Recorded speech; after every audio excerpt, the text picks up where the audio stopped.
الله أكبر الله أكبر الله أكبر الله أكبر الله أكبر. Le voyageur qui visite le montagneux pays d'Afghanistan est frappé d'y rencontrer si souvent, au hasard de ses pérégrinations, un musulman en prière. Suivant que ce visiteur est plus ou moins bien disposé à l'égard de l'islam, les mots de fanatisme ou de ferveur lui viennent à l'esprit. Les Afghans sont musulmans, mais ce ne sont pas des Arabes. Certains Occidentaux, pour des raisons politiques ou personnelles, ont jugé sévèrement les peuples arabes. Que ces peuples ne soient pas toujours demeurés fidèles à la grandeur de l'islam, c'est possible. Mais est-ce une raison, une justification pour méconnaître ou pour dénaturer le visage musulman de la spiritualité? Ce visage admirable a été conservé très pur en Afghanistan, et ce pays est demeuré une terre de sagesse grâce aux confréries de soufis, gardiennes de l'ésotérisme, que les musulmans eux-mêmes dénomment tassaouf.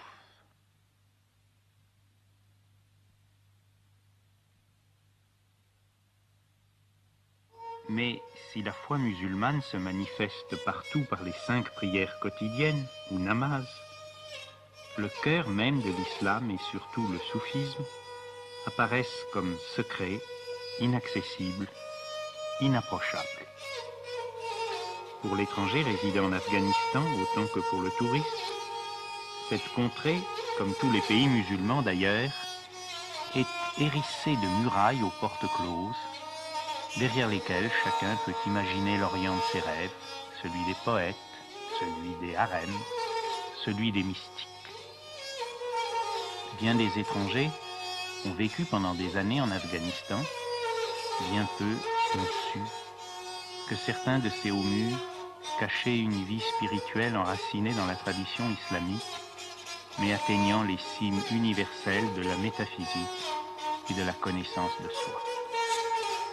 Et pourtant, il est un secret tout simple, qui rend inutile tous les sésame ouvre-toi.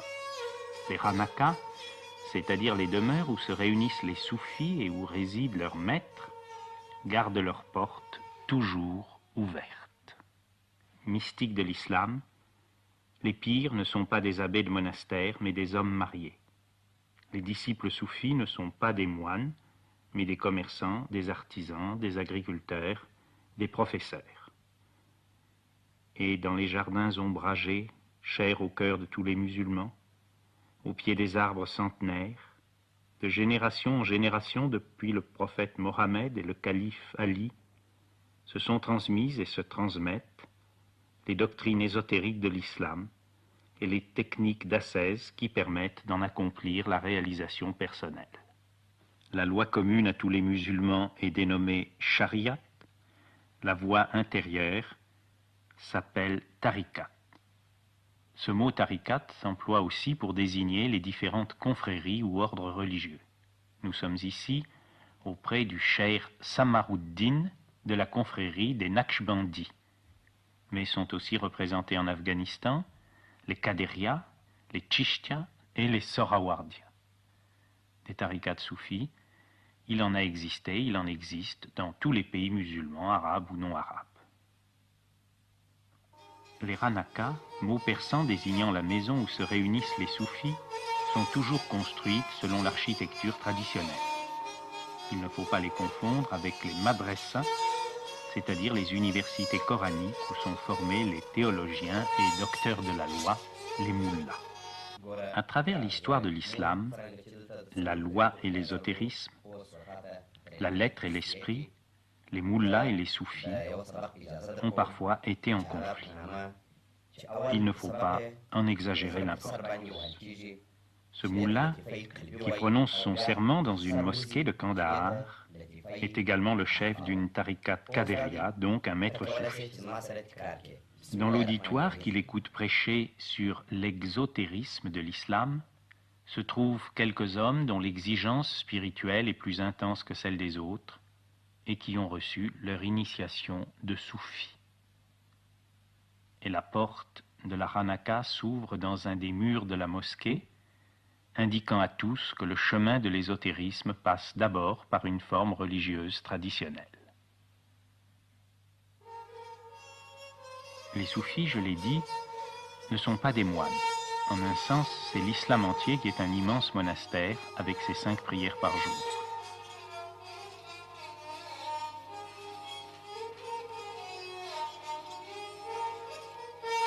Les soufis vivent dans le peuple, avec le peuple, dans les bazars, les ruelles commerçantes, les échoppes et les marchés. C'est au marché, dans la boutique d'un de ses disciples, assis parmi les sacs de céréales, que lors de mon dernier séjour en Afghanistan, j'ai retrouvé pour la première fois un des maîtres à qui je dois le plus, Khalifa Sahib et Charikar.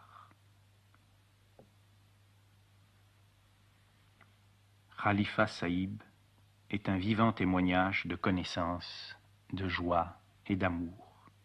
Pas la connaissance aride de l'intellectuel, mais la connaissance par l'être entier, la réalisation personnelle de la vérité.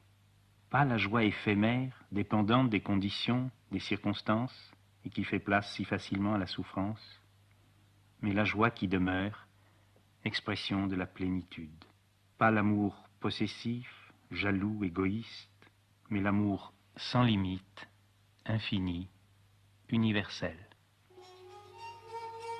Les Hanakas sont souvent construites auprès du tombeau d'un maître soufi, parfois un ancêtre du maître actuel. La plupart des confréries de soufis sont pauvres. Le véritable sens du mot fakir, au pluriel les fokara, c'est tout simplement pauvre. On a parfois donné aux soufis le nom persan de derviche, on les a souvent aussi appelés fokara, les pauvres. Mais autour de Khalifa Sahib et Charikar, la pauvreté apparaît comme une richesse, la richesse de l'être donnée à ceux qui ont renoncé aux richesses de l'avoir, le trésor dont parlait aussi le Christ et que rien ni personne ne peut dérober ou détruire.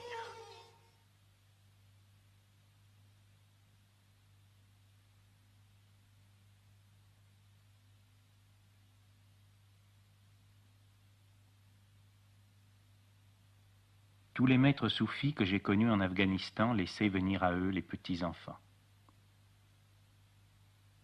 Les enfants sont parfaitement sensibles au niveau d'être d'un adulte et savent spontanément répondre à l'amour par l'amour. Et n'est-ce pas une bénédiction pour eux de grandir dans un climat de compréhension, de véracité, de tolérance et de sagesse?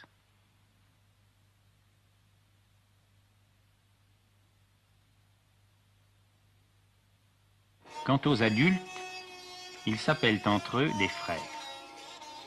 À la Hanaka, tous les disciples travaillent de leurs mains. Tout travail, même le plus humble, le plus modeste, est une occasion de mettre en pratique les enseignements initiatiques. Aux réunions collectives du jeudi soir et du vendredi, qui correspondent pour les musulmans à notre week-end, tous les frères partagent ensemble la nourriture.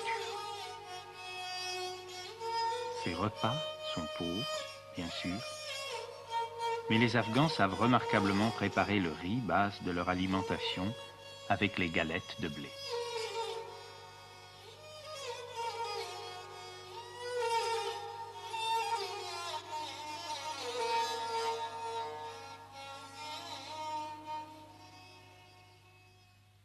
D'autres confréries se réclament d'un saint autrefois célèbre. Le Pir Zadeh, c'est-à-dire le successeur du Pir, est généralement son fils. Le titre de Pir apparaît donc parfois comme héréditaire, et certaines Hanakas, célèbres depuis plusieurs générations, dispose de moyens financiers importants.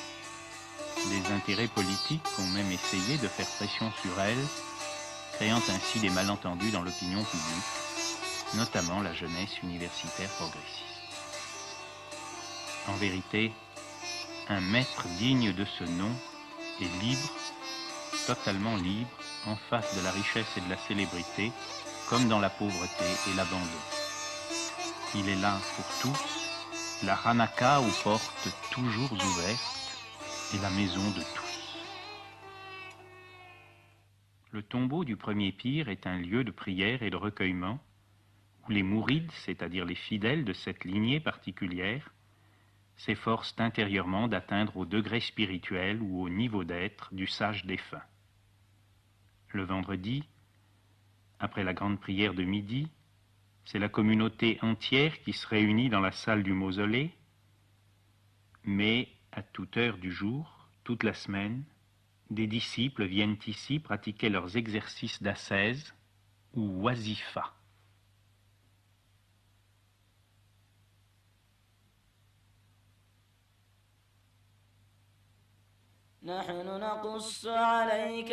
L'entrée dans la voie, dans la tariqat, est marquée par un rite d'initiation. Le pire est d'abord entouré seulement de 2 disciples anciens pour la lecture de certaines sourates du Coran.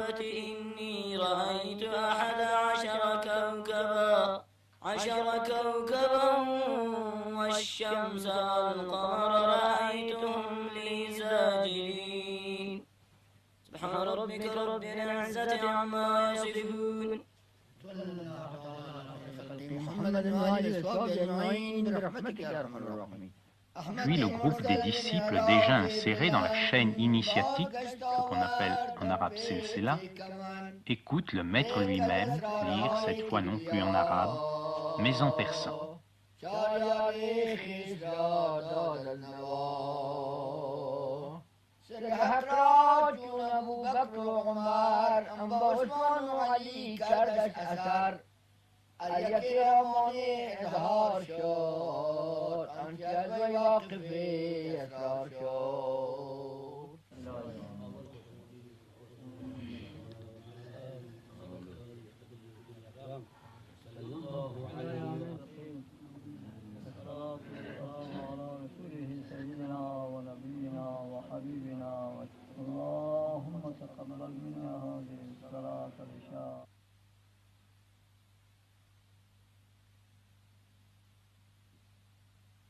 Alors vient l'instant solennel de la transmission de l'influence spirituelle ou baraka. On dit que le disciple prend la main du maître. Il accepte son autorité et le pire le reconnaît comme son fils. Comme la relation du gourou au chella en Inde, c'est là un lien sacré, indestructible. Le disciple va alors recevoir son premier enseignement, une formule du Coran choisie pour lui, et l'enseignement aussi des centres subtils dans l'organisme, appelés latifa au singulier et lataïf au pluriel, sur lesquels il concentrera son attention.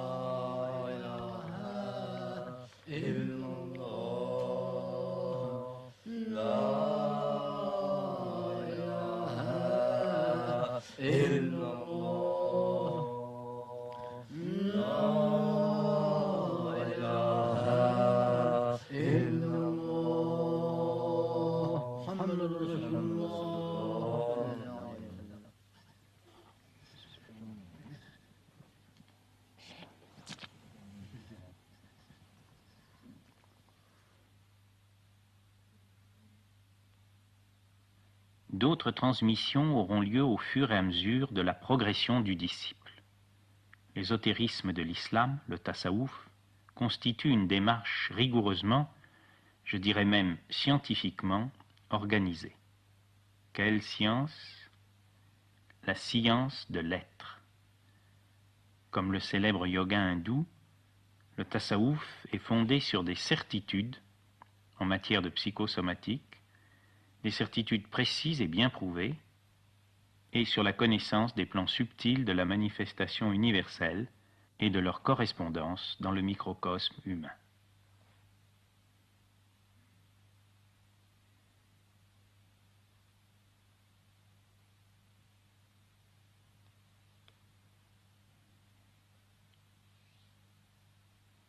L'ascèse essentielle consiste à concentrer toutes ses énergies, mentales, émotionnelles et physiques, dans la répétition d'un des noms de Dieu ou d'une sentence du Coran choisie particulièrement selon le disciple et selon son étape sur la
Le maître est celui qui sait.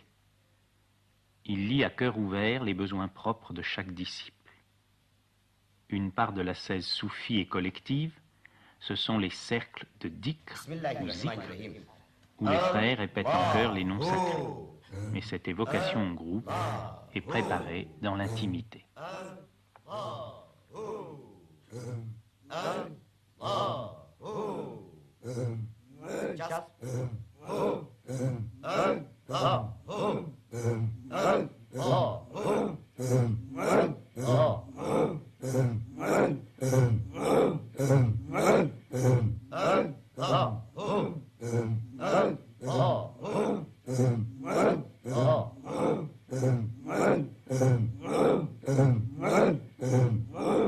Bismillahirrahmanirrahim. Allah, Allah, Allah, Allah, Allah,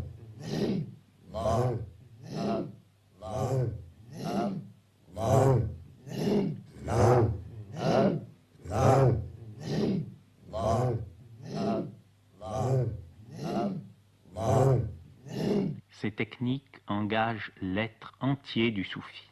Elles font appel à une science approfondie de la respiration et du contrôle de l'énergie. Il faut un entraînement méthodique prolongé pour en acquérir la maîtrise parfaite.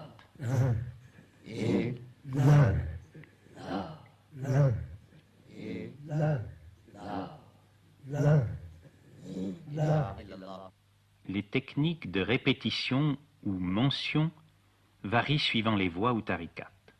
Le maître Maulavi Fayyaz est un pire de la tariqat des Qadiriya.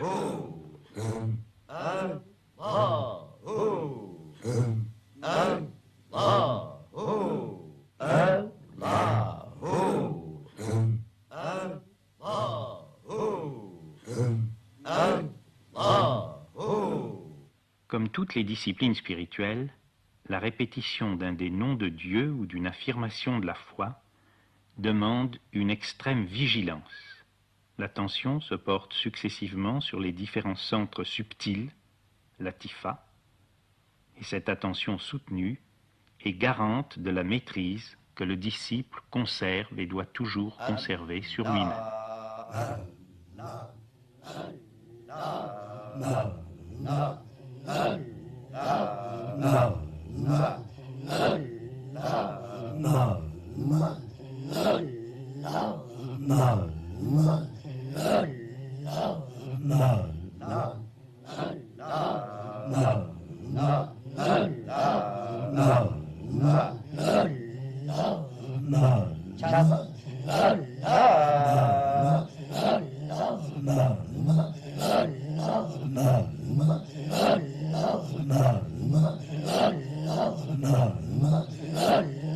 أنت الهادي أنت الحق ليس الهادي إلا هو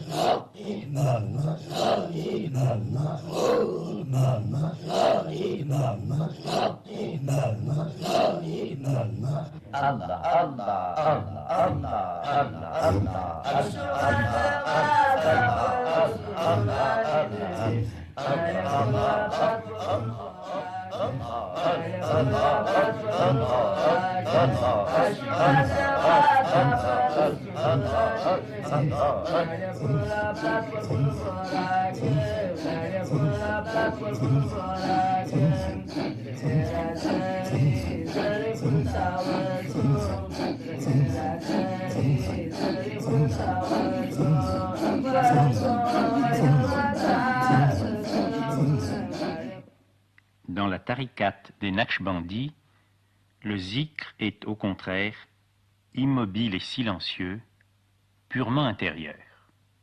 Les principes cependant sont les mêmes.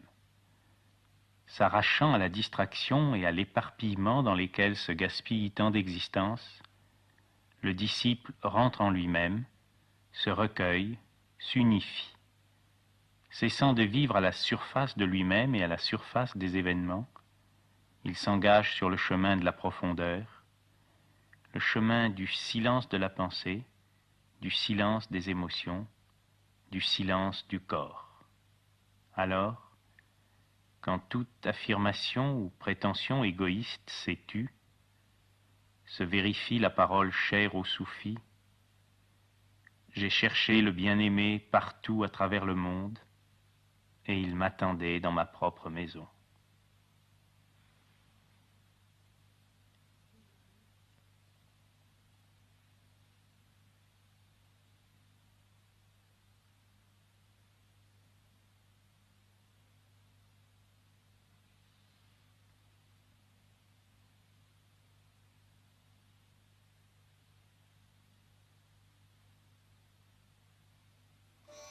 Si une part de la 16 soufis est un secret entre le maître et le disciple, l'autre part se vit en cœur, en communion avec tous les frères.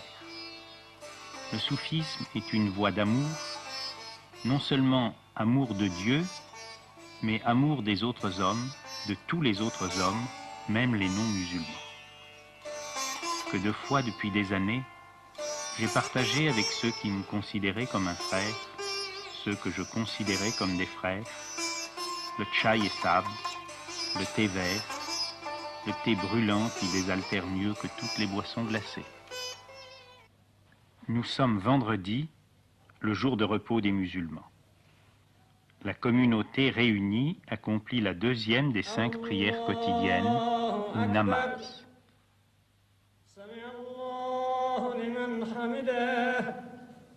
Allahu Akbar.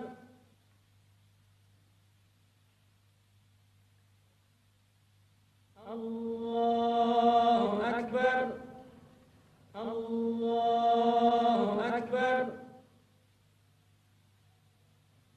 Allahu Akbar. Assalamu alaikum wa rahmatullah. Assalamu alaikum wa rahmatullah. Disciples et maîtres se recueillent alors un moment avant de se consacrer à ce qu'on appelle dhikr en arabe et zikr en persan.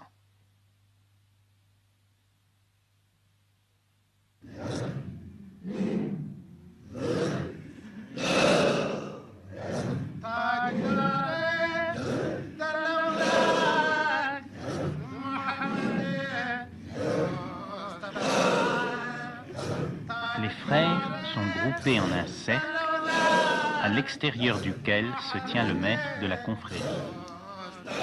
Témoin immobile, celui-ci est capable de percevoir l'état intérieur de chacun des participants.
Préparé par un enseignement donné par le pire à chaque disciple personnellement.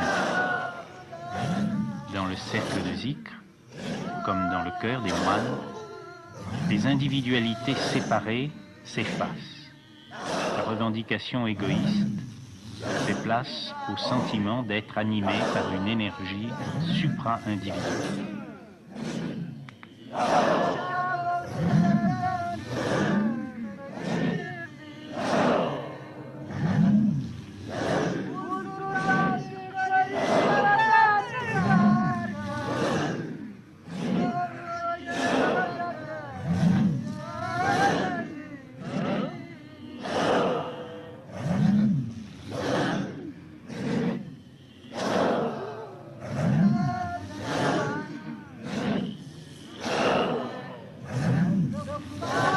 Les affirmations du Coran ou les noms de Dieu qui sont prononcés, répétés, ont pour le cœur autant que pour la pensée des soufis une richesse de contenu que ne peuvent éprouver ceux qui ne comprennent pas l'arabe et n'ont pas grandi dans la tradition musulmane. À cette invocation, toutes les fonctions, toutes les énergies du soufi participent consciemment. C'est une forme de prière qui engage l'être entier du disciple et qui prend appui sur des techniques respiratoires et des techniques d'émission de la voix extrêmement rigoureuses.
Peuvent avoir de déroutantes pour des spectateurs ignorant tout de cette ascèse qui n'a pas son équivalent dans la tradition chrétienne. Il s'agit de pratiques qui ont pour les soufis un caractère sacré et sont normalement tenues cachées, et ce n'est pas secret. Ils n'ont été filmés que sous la responsabilité des maîtres dans eux-mêmes et pour des motifs exceptionnels. Je vous demande de recevoir ces témoignages comme une marque de confiance donnée par les soufis afghans au public européen et de regarder ces images, aussi surprenantes soient-elles, avec le respect et la compréhension que peuvent atteindre ceux qui m'ont autorisé à les ramener dans notre pays.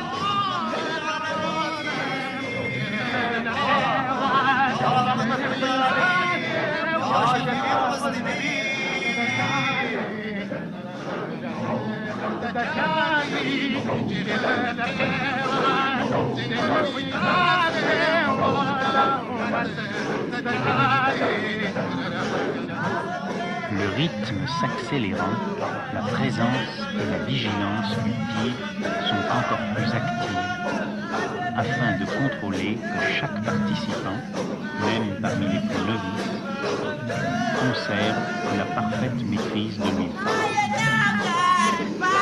En vérité, si la maîtrise technique du zikr n'est pas totale, le candidat imprudent aboutirait vite au coma ou à la syncope. Or, j'ai été témoin de nombreux zikrs comme celui-ci, durant parfois des nuits entières, et je n'ai constaté qu'un seul cas de perte de contrôle de soi-même, et encore pour 1 à 2 minutes seulement.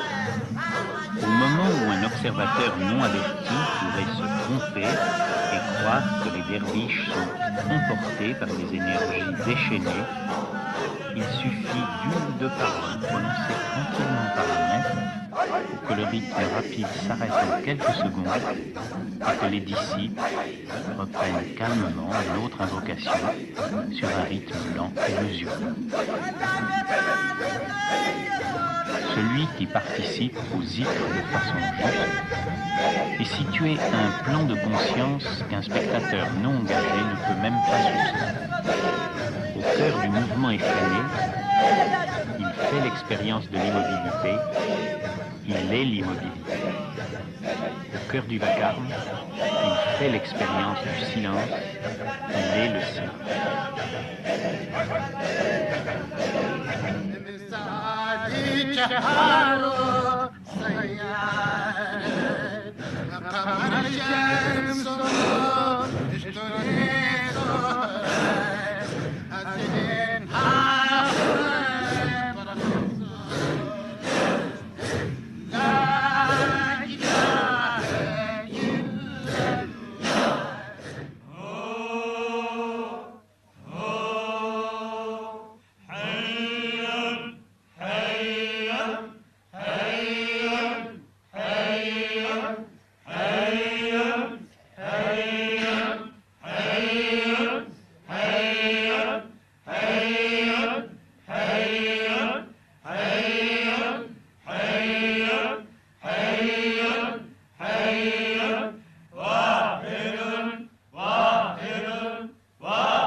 Dans la tariqat Chishtia, le souvenir de Dieu prend la forme de l'audition de chants religieux dont les paroles bouleversent profondément les frères réunis à l'Aranaka. Il y a là une pratique assez rare dans l'islam qui considère généralement la musique comme illicite. Un hadith du prophète recommande même de détruire les instruments de musique. On peut cependant citer un précédent admirable, la célèbre flûte des derviches de Konya, dont l'ordre fut fondé par le sublime mystique et poète Jalaluddin Rumi. Et je peux témoigner de la gravité, de la ferveur et de l'attitude profondément soumise à l'islam de tous les soufis tchishtiens qu'il m'a été donné de rencontrer.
Nous allons quitter la Ranaka Chishtia pour retrouver une forme de zikr plus proche de celle dont nous avons été tout à l'heure les témoins.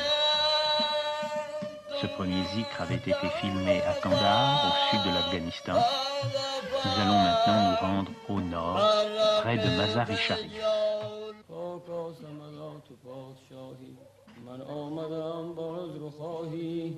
نومید مکن منو همرا الهی خاکا سمدا گنهگاریم جز درگهی تو دری دیگر نداریم ما روی نیاز با کیاریم ما روی نیاز با تو آریم عفو از کرمت امیدواریم تکبیر تو بر زبان برانیم بسم الله الله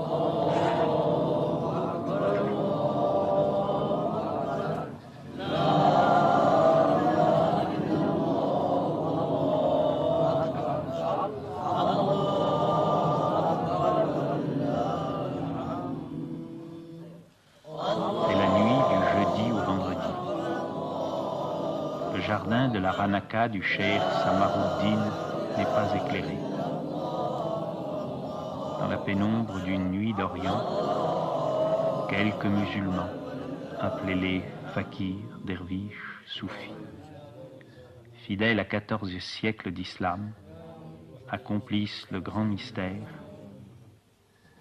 la rencontre de l'homme avec Dieu.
À Kandahar, pour le premier zikr de ce film, le pir avait autorisé la participation de disciples encore novices. Cette nuit, seuls sont réunis des soufis consacrés depuis des années à la vie spirituelle. Nous sommes là, au cœur de l'Afghanistan, au cœur de l'islam, au cœur du tasawwuf.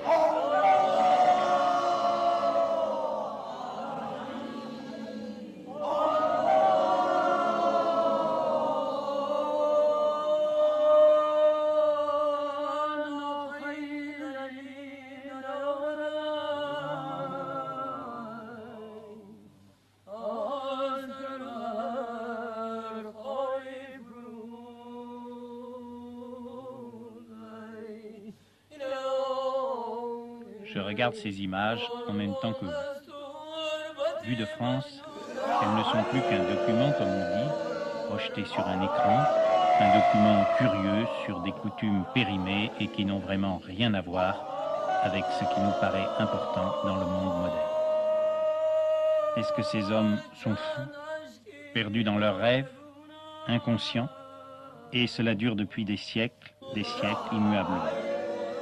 Mais si ces hommes savent ce qu'ils font et pourquoi ils le font, alors pourquoi nous l'avons-nous tellement oublié dans notre frénésie de science, de technique et de progrès? Est-ce ceux qui ont fait fausse route, ou bien est-ce nous qui avons perdu une dimension essentielle de l'existence? On veut changer la vie. S'il est des êtres dont la vie est par rapport à la nôtre changée, radicalement changée, ce sont bien les vrais musulmans, les hindous fidèles à leur tradition, les bouddhistes qui prennent encore au sérieux les enseignements du Bouddha, les chrétiens pour qui ce monde n'est pas fait seulement pour consommer. De tels films ne démontrent rien, ne prouvent rien, ne peuvent rien prouver d'ailleurs, mais en regardant avec vous ces images, je dis que ces films posent tout de même une question. Être ou ne pas être, voilà la question.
فهدنا إلى كل الصواب وقل مستقيم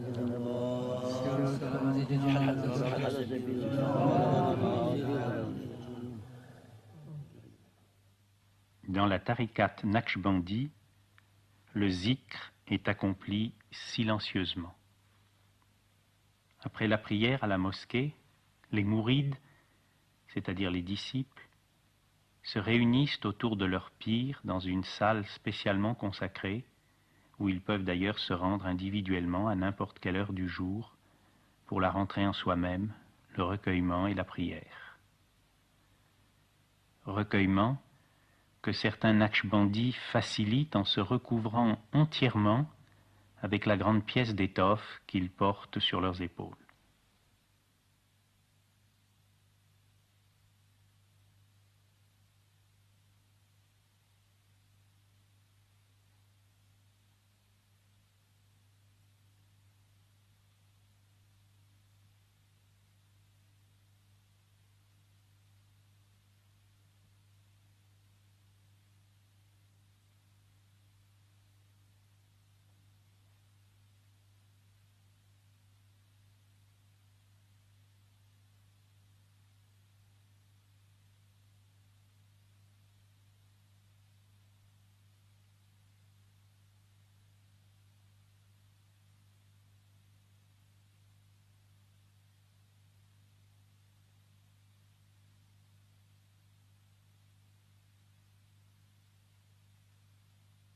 Afghanistan, islam, prière, silence. Le message d'amour et de tolérance du soufisme, fidèlement transmis depuis 14 siècles, est venu jusqu'à nous. Jusqu'à nous, occidentaux, qui recueillons aujourd'hui l'héritage spirituel de l'Asie, au moment où les pays d'Orient s'en détournent peu à peu, à mesure qu'ils se modernisent.